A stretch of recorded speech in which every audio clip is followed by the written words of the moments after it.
country is bringing 30 pastors. 30 pastors. Or 30 pastors. If it is 10, then we are looking at 1,350. So when we talk of 30 pastors from 130 countries, we are looking at a minimum of 7,000, 5,000 to 6,000 pastors. If each of those 6,000 pastors are coming, and 10 congregation of that church is also coming. Look at the congregation, what we're looking at. We have a minimum of 10,000 people attending a congregation like this. If each one was bringing a minimum of $1,000 into the economy, do your math. And if we engineer this properly, let's say Pentecost have a national convention coming down yearly, and we will engineer it like the way our brothers, the Muslims, have their Mecca. We can have a Pentecost Mecca in Ghana, which is engineered, and that when they come to the convention, not only are they coming to talk about the issues of Pentecost alone, but we will engineer a package, a tourism package with it, that they will visit some tourism sites in Ghana. We would divide them into all the regions of Ghana so that money can trickle down to the local economy, only from Pentecost. Now you come to ICGC, you come to Assemblies of God, you come to Lighthouse. Lighthouse has ISI conferences. In one of the conferences they had, pastors from just one country chartered a private plane, one country, to come to the conference. They had not less than 5,000 to 7,000 foreigners that came. If we engineer the system in such a way that when they come and attend some of these conferences, part of the package is that they will get involved in local tourism. How much money will we be able to sustain and bring back into the economy? Because the country is suffering because of capital flight. You see, every country has two bulls. We have the bull which brings money into the country and the bull that takes money out of the country. If the bull that is bringing money into the country is small, but the bull that is taking money out of the country is bigger, you will be poor. There is no rocket science about it. You see, and the strength of a nation is based on two things. Adam Smith said it in his Wealth of Nations. He said the greatness of a country is based on only two things: the frugality of saving and the wealth of industry. Every nation that develops by number one, the frugality of savings and the wealth of industry. And so you can imagine what I'm talking about. If we just tourism, the number of hotels, and we can liaise it properly, where it may be we will fine-tune the calendar, where Pentecost program will be in this side, Lighthouse will have years like this, so that we have a calendar and the whole year tourists are coming in. It's called religious tourism.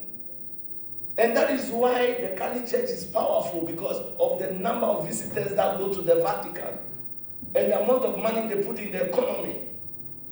And when you go to South Korea, like Honorable said, the church in terms of Uganda is one of the biggest tourism attractions, because a lot of visitors come to Bishop Dr. Yonggi Cho's conference, and they sleep in their hotels, they eat in the country, they leave money in the economy. The issue is, how do we fine-tune these ideas? I believe strongly that we need to think outside the box.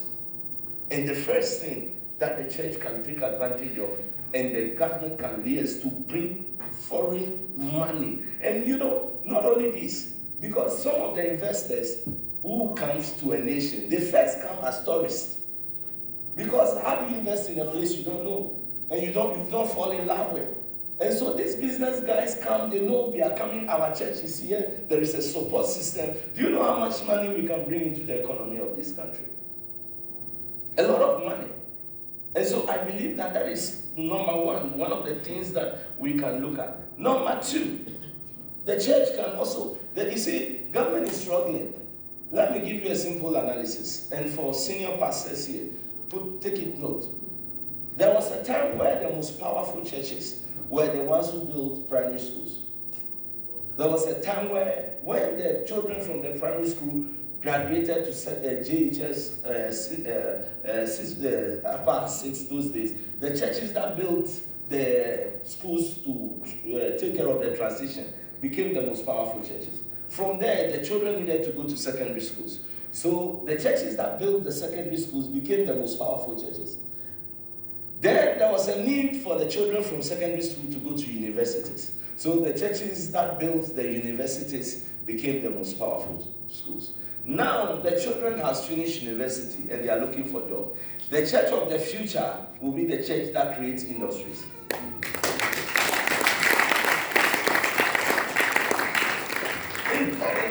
It's a progressive step. The church of the future is the one who creates jobs.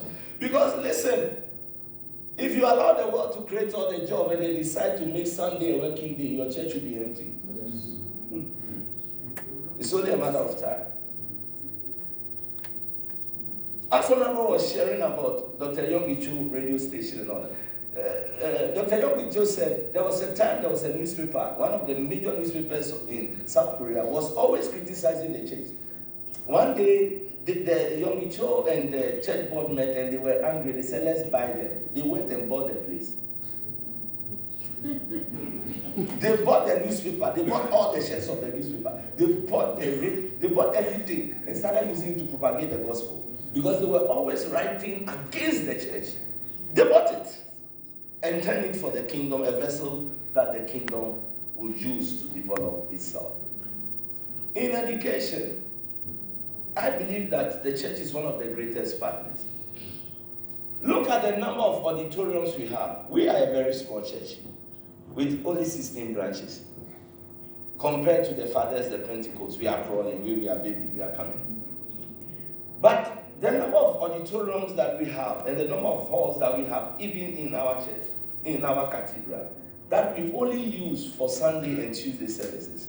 I sat down and I said, can the state instead of the state can the state collaborate with the churches where we use our auditoriums for distant learning centers for universities?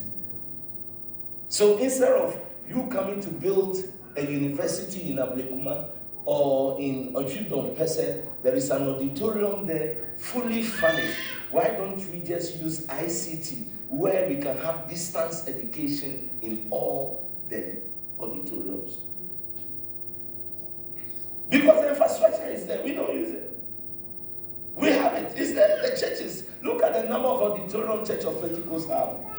It is 10,000. It means we can have, with this policy, we can have 1,000 university tomorrow morning. Oh yes, we can have it. It's not rocket science. It's possible. We can have it. And so, because when the church was collaborating with the university, with the government in terms of education, tell me the best secondary schools in Ghana. Who built them? Who built them? It's the church. It's the church. And so there is so much power in our hands. Look, I was saying, now let's come to industry. I believe that there should be a collaboration between the church and the state in such a way that cottage industries will be run by the church. Because personally, I'm involved in that, so I know what it can do. Cottage industry. Look, the whole of Ukainshi, Zongo Lane, is sustained by the church.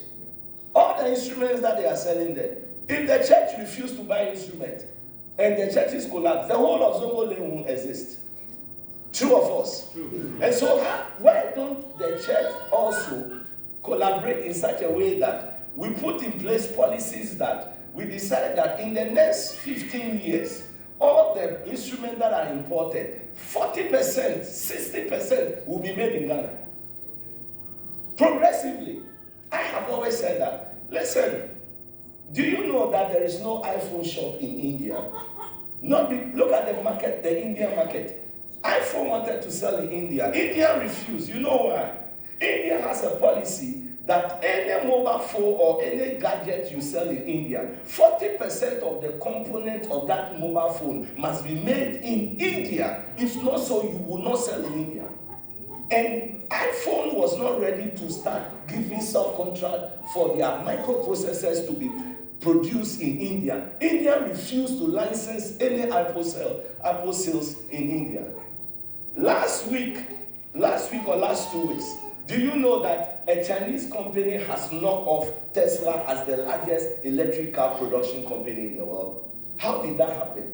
China deliberately gave Elon Musk the Chinese market, gave him over $400 million and gave him the Chinese market to start assembling Tesla in China, with condition that 30 to 40% of all the components will be made in China. As they were producing it, they were fine-tuning their system. As I talk to you today, Tesla has been toppled as the largest electric car manufacturing company by a Chinese firm.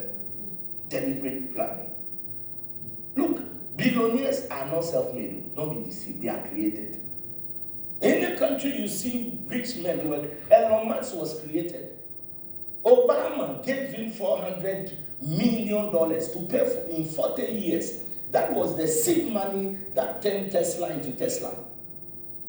Do you know that the CIA runs the largest venture capitalist fund on earth with $5 billion a day trading into new small industries so that America will not lose its edge? The software for touch screen that created the modern Android phone was handed over to Apple by the American Intelligence Agency. So there is nothing like that. It is created. So if Ghana want to make billionaires, Ghana must create billionaires. Ghana must create it. The Chinese rich people you see there, they were created. And so as a nation, we need that synergy. That is why I believe strongly that, for example, Ghana is one of the biggest buyer of vehicles.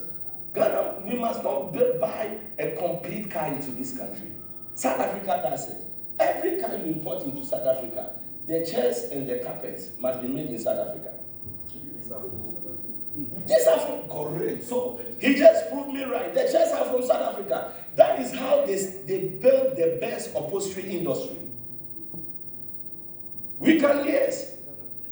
The cars should come down, knockdown. We will produce the bumpers here. We will produce the chairs here. Bring us the knockdown. In the next 10 years, we can manufacture it. That is how the country can develop. And I believe strongly that we as the church must begin to look at that. And pastors must begin to look at that.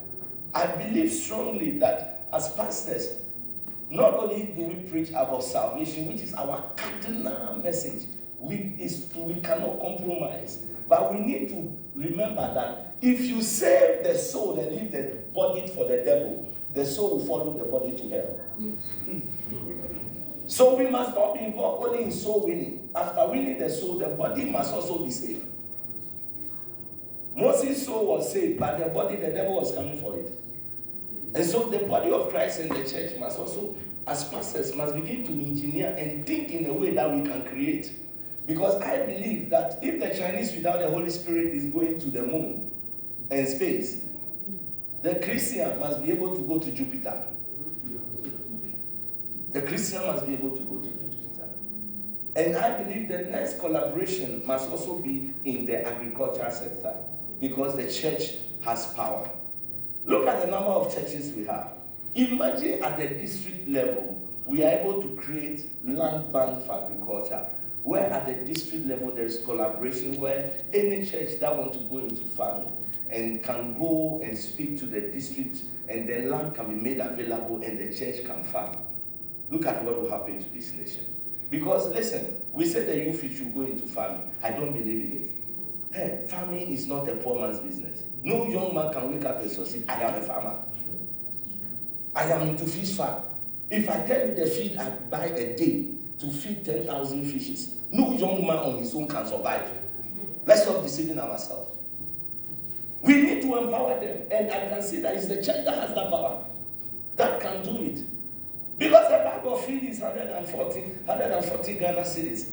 And if you have 10,000 fishes, you will do like 2 or 3 bags a day, or 3 days, every 3 days. 300 Ghana cedis a day. How many young people? 300 Ghana cedis for 6 months. The first 6 months. Because they are not chicken that will produce egg. So for the next 6 months, you'll be feeding them like that. But the church has the capacity to do that. And I believe that it is an opportunity. As we spoke, as Bishop spoke, as Honorable spoke, and we can see that our brother Muslims, kudos to them, they are thinking. Because I always say this, I say, Adam was not a Christian or a Muslim. When God said, be fruitful, multiply, replenish and subdue the earth, he gave it to mankind. So anybody who will apply the 4 laws of productivity will rule the earth. Will rule the earth. And our brothers and Muslims, they have been strategic. Nobody is preventing us also from being strategic. They've been strategic in business. When it comes to all the cocoa you drink in the morning, who produces it? All the fuel industry, who controls it? The money market, who controls it? How have we also as a people deliberately engineered the system for our people? That's the question. And so I believe strongly that forums like this must be organized more, where we will brainstorm on ideas. We will take sector by sector. As we sit here, government is looking for money, but God has given you so much money you don't even know. Listen, there is a fish called Nile perch. Honorable. It's in the water lake. Dr. Kwame Nkrumah brought it. I got to know this because I'm involved in fishing. And the fish can grow as big as 120 kilograms. And it's called Nile perch. You can Google it. Lake Victoria in 1 year makes no less than $120 million from export of this fish. When Kwame Nkrumah dug the Volta Lake, he said the lake should not just be for electricity, but it should also produce fish. So he went and brought some of the fingerlings of land perch in it. The land perch have grown so big that when the fishermen catch it actually topples their boats, so they cut the net. We have never harnessed it before. And the amount of money it can give us, you have no idea. We have never harnessed it before. And they can grow as big and as tall as 8 feet. One fish. It's in the Volta Lake. Anybody who is from Jessica and all those areas, ask them and see. Why have we not harnessed all those things? We are like the